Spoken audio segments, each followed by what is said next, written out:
New fallout after Brandeis University bows to pressure from Muslim groups and others and abruptly yanks an honor for an outspoken advocate of women's rights in the Muslim community.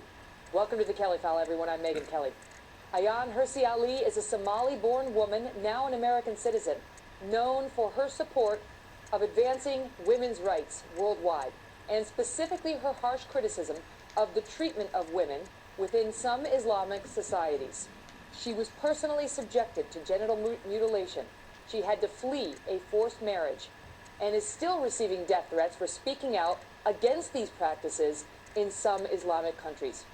She recently received attention for her work on the film Honor Diaries. That's a documentary that tries to shine a light on this kind of violence against Muslim women. By law, they have the power to stop you from leaving the house, from working, from choosing your own mate. Brandeis University was prepared to give Ms. Ali an honorary degree and have her speak at graduation. But the school yesterday withdrew the offer suddenly, under pressure from Ms. Ali's detractors who call her an Islamophobe. Ms. Ali is here, and she will join me live in a moment. But first, one of the groups leading the successful effort against her is the Council on American Islamic Relations, or CAIR.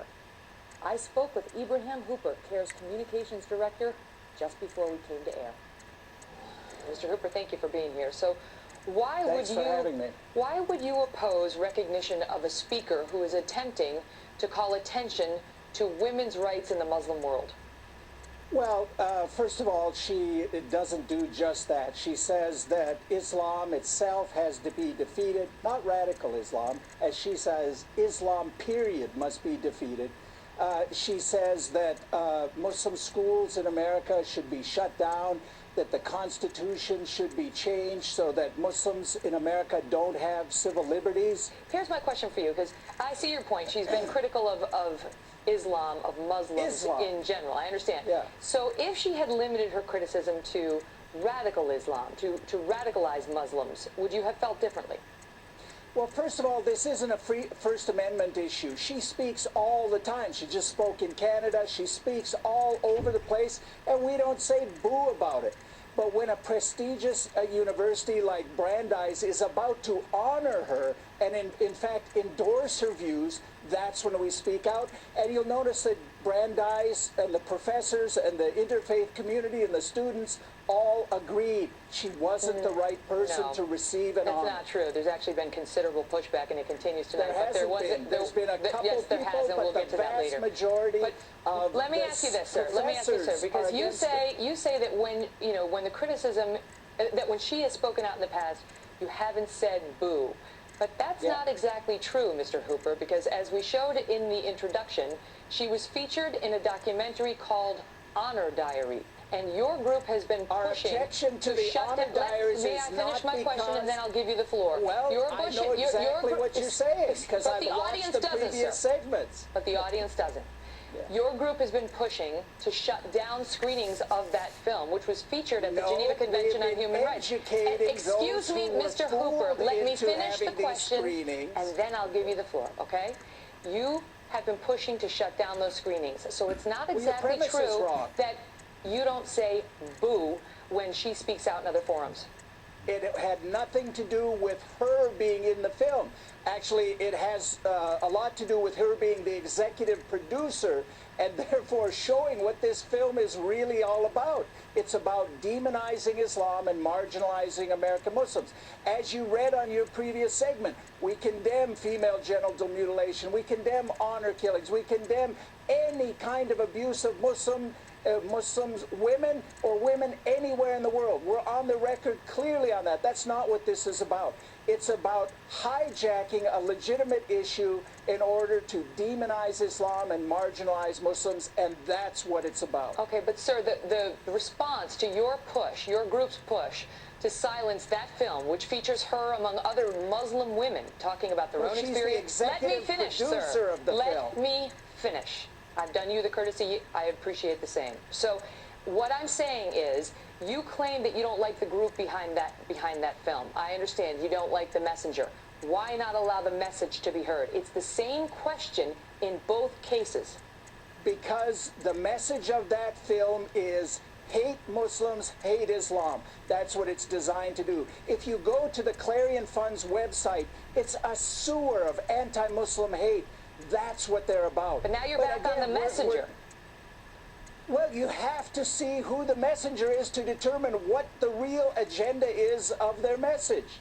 Do you? Or does the film stand on its own or fall on its own? You're trying to stop the message from being heard. If you'd had neo-Nazis doing a film about the Jewish community, I think you'd say, hey, I suspect their motives here. Well, I understand. I mean, you say tonight that you call this a victory over hate, that Brandeis University has withdrawn this offer. Yeah. You call this woman an extremist.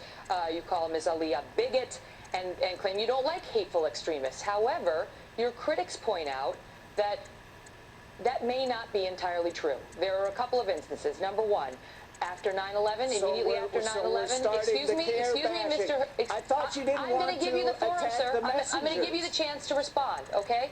That's what we do here. You've had these criticisms come on our show, on the air, and in many other settings, and I want to give you the chance to respond. Yeah, on your hate critics sites say, all over the internet. Okay, I know everything's a hate site if it doesn't come from you.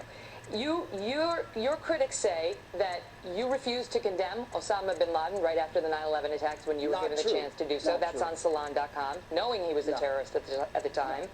You've refused to denounce Hamas. You told the Washington Post it's not our job to go around denouncing. We have condemned Hamas. We've condemned every Hezbollah. We've condemned FARC. We've condemned every organization that's on the list of terrorists designated by the U.S. government. But again, why did you tell the Washington Post you wouldn't condemn Hamas? You claim that you don't want to attack the messenger, yet this is what happens every time a Muslim comes on. You start this gameplay. CAIR has a 20-year public record. 20 years. Sir, We've been one of the most public organizations in the country.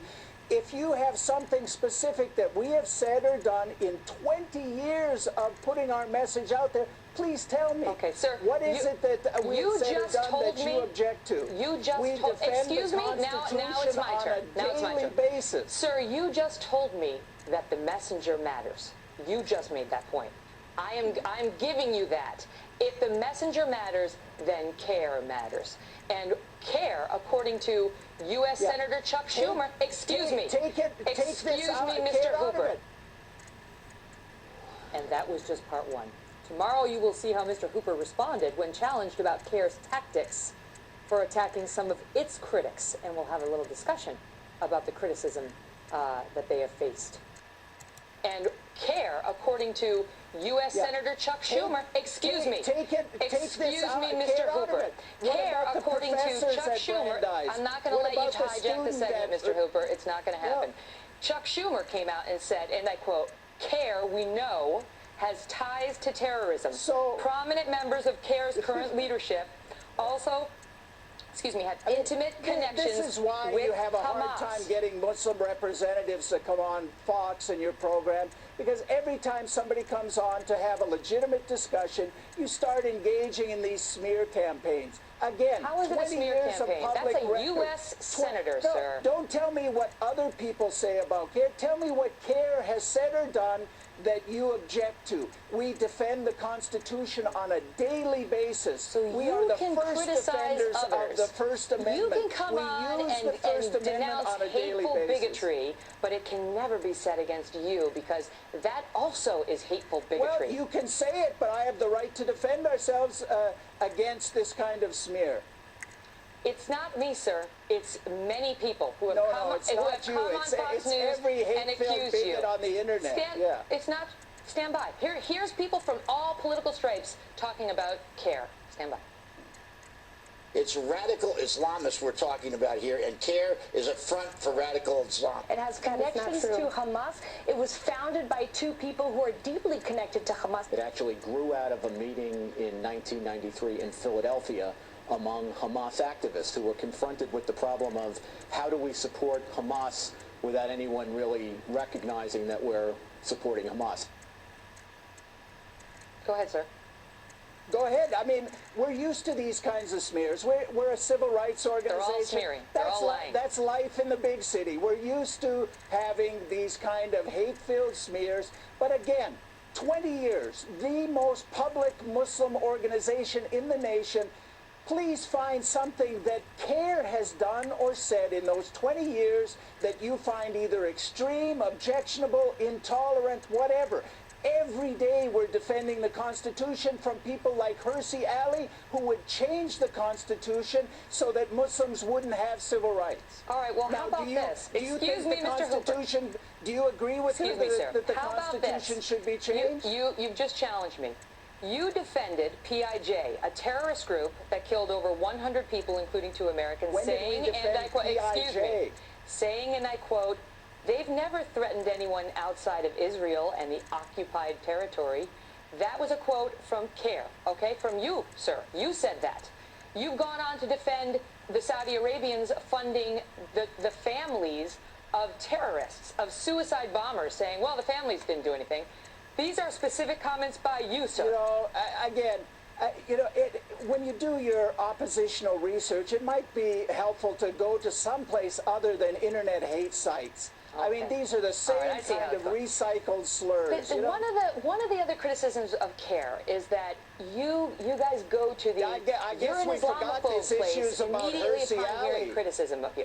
That you're very quick to allege the criticisms are wrong, and anybody criticizing CAIR or radical Islam is an Islamophobe. And it sounds like you're doing that right now. That you cry Islamophobia to shut down criticism. Muslim community. We defend the image of Islam and Muslim. If you want to attack CAIR, that's fine. We get it every day. We get it from every internet hate site. We get it from every right-wing extremist. Chuck Schumer?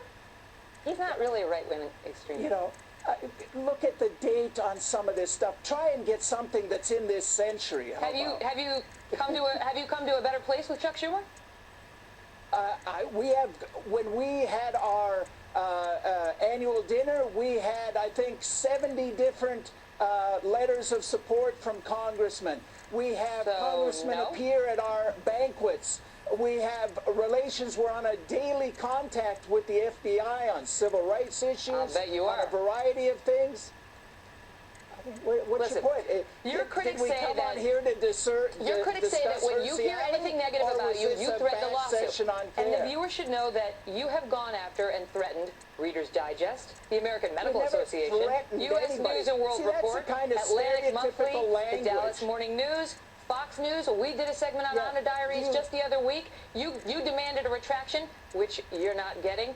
Every time you hear something you don't like, you try to shut down the message. Whereas here in America, we like speech. That's called good the and bad. Constitution. It's called the First Amendment.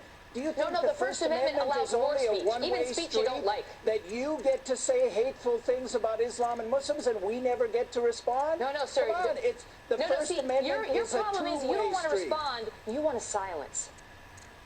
No, we want to challenge hate-filled anti-Muslim extremists, and we do it quite successfully. You do. Shutting down Honor Diaries, getting the honorary degree pulled from Miss Ali, suing people from defamation. We didn't you shut have them been down. bad 1,000 Those lately. who were educated about the hate-filled agenda of the producers said, hey, we don't want to buy into that hate-filled agenda, and we're not going to show it. And by the way, in each and every case where the Honor Diaries wasn't shown, there's now planning for real engagement on that legitimate issue with real Muslims and with members of that university community. So it will get addressed. Brandeis University can know tonight. In a hate-filled way. Hello.